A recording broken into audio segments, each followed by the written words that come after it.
Hello, everyone, and welcome to the Commander's Forge. My name is Andy, and I am your host. Now, the Commander's Forge is an area for me to talk about magic, Commander, and basically anything else that I just want to talk about. Last week's episode ran into some technical difficulties as the audio files were corrupted, and then I just never had a chance to sit down and get it recorded again. And I haven't really had the drive to do anything, really, either. Still have the IRS hanging over my head, and just life in general is not going great. That said, I haven't really been playing Magic. I kind of took a hiatus for a little bit. Mainly because my mental health could not take it. And I didn't want to have another breakdown. So instead, I turned to video games. And in particular, I had pre-ordered the Mass Effect Legendary Edition on Steam a couple weeks before I got everything from the IRS, so I just kind of sat down and played that for, I don't know, 8-9 days straight, and beat, Mass Effect 1, 2, and 3. And it quickly became one of my favorite game series that I've ever played. And that's saying a lot. I wish I had known about the games back when they first came out, but I never really had the time or money for too many video games back when I was in high school and college, which is, a crazy thought. But in playing that game, if you're familiar with it, there's the Paragon and Renegade structure, with neither of them being pure evil, but the Renegade kind of walks the line of doing what you have to get a job done, where Paragon is the more moral way to go. And I found myself in some situations where I know the moral path was the path I should take, but the renegade path would get the results I needed. And it just really helped me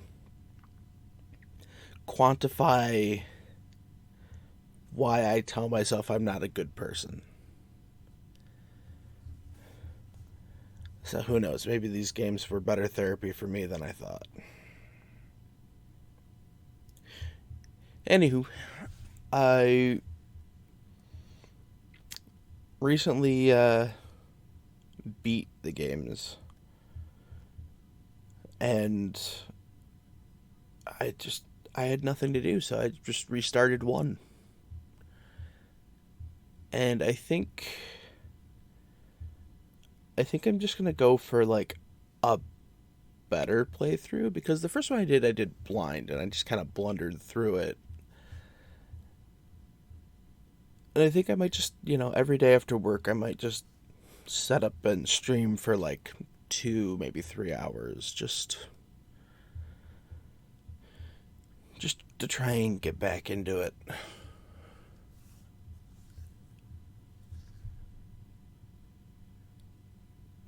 Then again, there is always the prospect of just shutting everything out and putting my head down and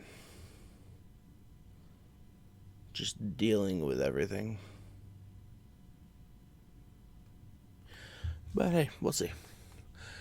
Alright, we'll kick this over to the thingamabob, and then I'll be right back. Hey, did you know that for as little as $1 a month, you can help support this podcast? All you have to do is go to patreon.com/commandersforge, and that is CMDR_forge. That's it. That's all I got to say about it. If you want to help support the podcast, you can go there.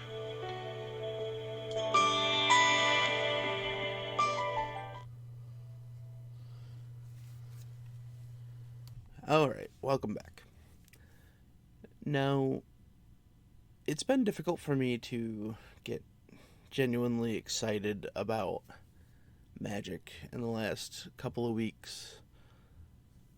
But that said, my brother did gift me a Tasker the Golden Fang old border for my birthday.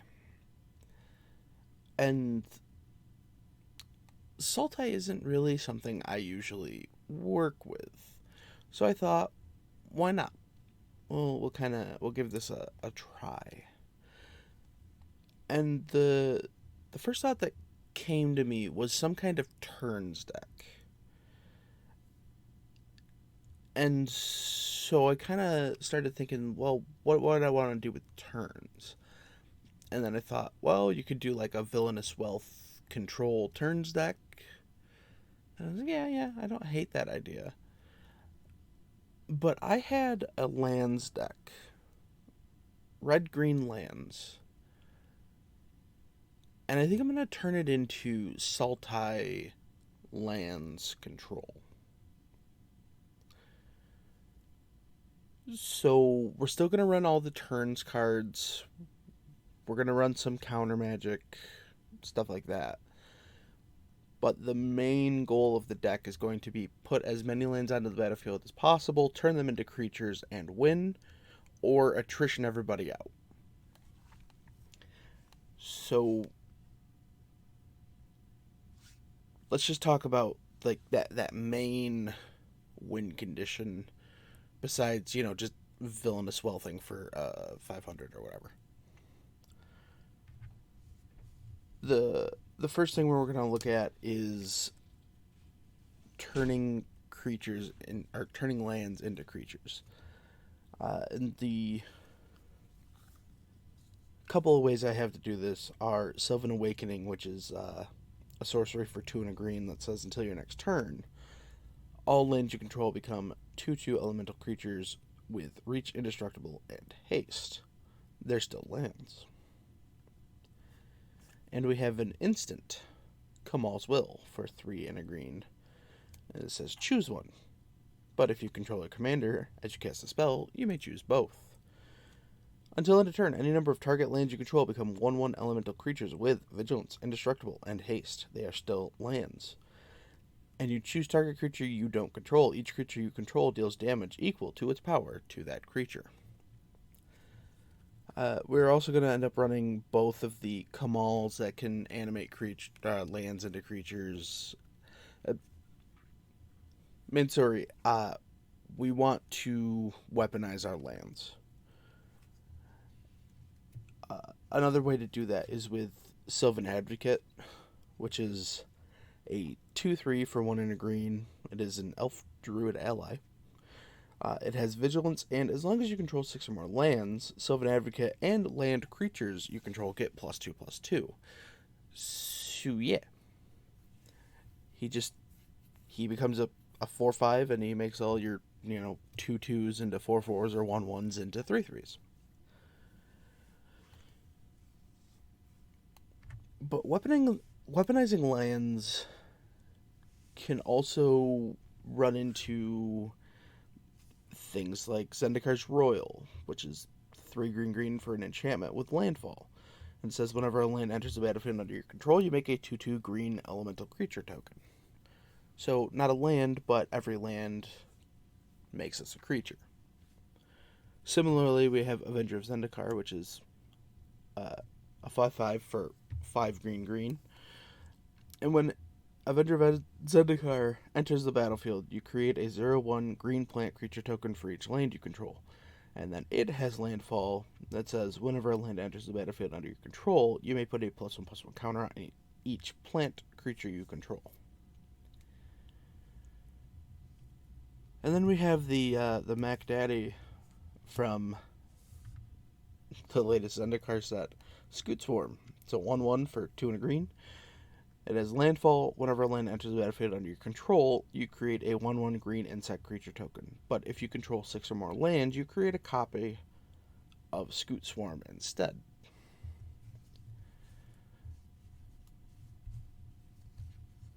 So yeah, you got your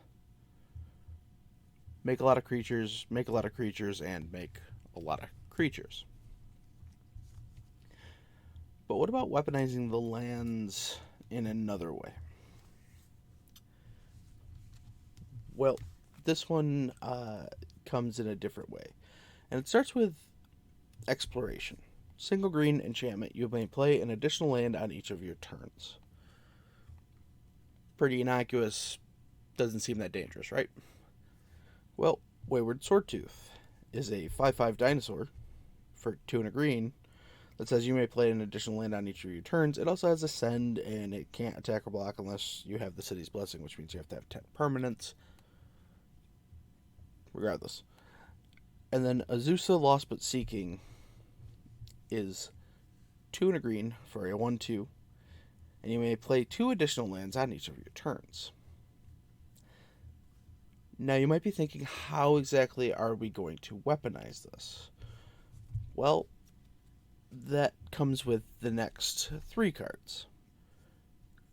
Crucible Worlds is an artifact for 3 mana that says you may play land cards from your graveyard. Ramanap Excavator is a 2/3 for 2 and a green that says you may play land cards from your graveyard.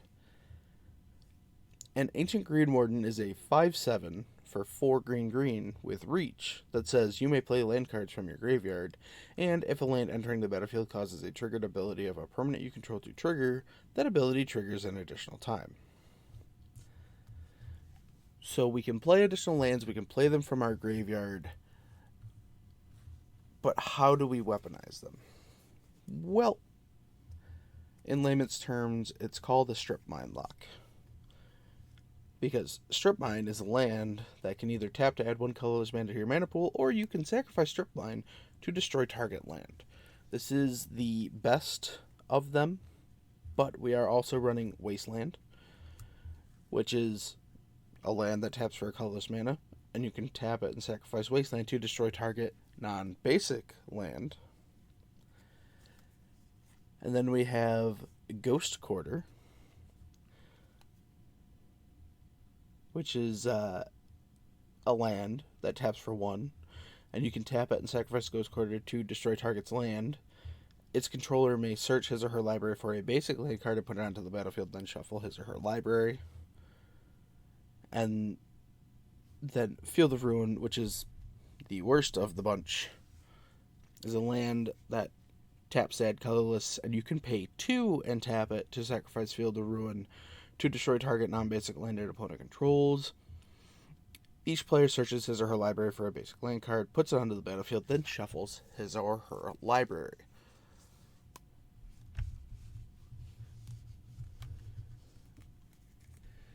Yeah.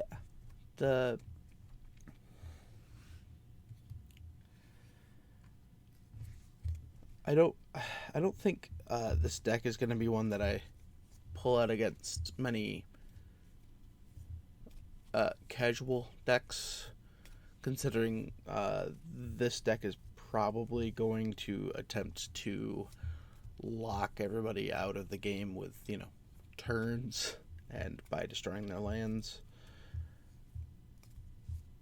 I don't know. It's still going to be a couple of months before I actually build this because, money is tight. But yeah, I think that about covers the one thing in Magic that I wanted to talk about currently. And so if you enjoyed it, hit that like button wherever you are listening to it. If you're on YouTube, consider subscribing and hitting the bell for notifications. If you're on Anchor or Google or Apple Podcasts, leave a review. But yeah, I think I will see you next time. And hopefully next time things are looking better. That brings us to the end of the podcast. I would like to thank Nate and Erica Jacobs for designing my logo, and Cody Mulpey and Ian Foss for allowing me to use a sample of music from their band The Crypt. The podcast can be found on YouTube by searching Commander's Forge. The podcast is Commander's Forge, that is CMDR_Forge on Twitter. I can be found on Twitter at BentzMr, that is BENTZMR. Thank you for listening. I'll see you next time, and until then, here's to fun games and sick plays.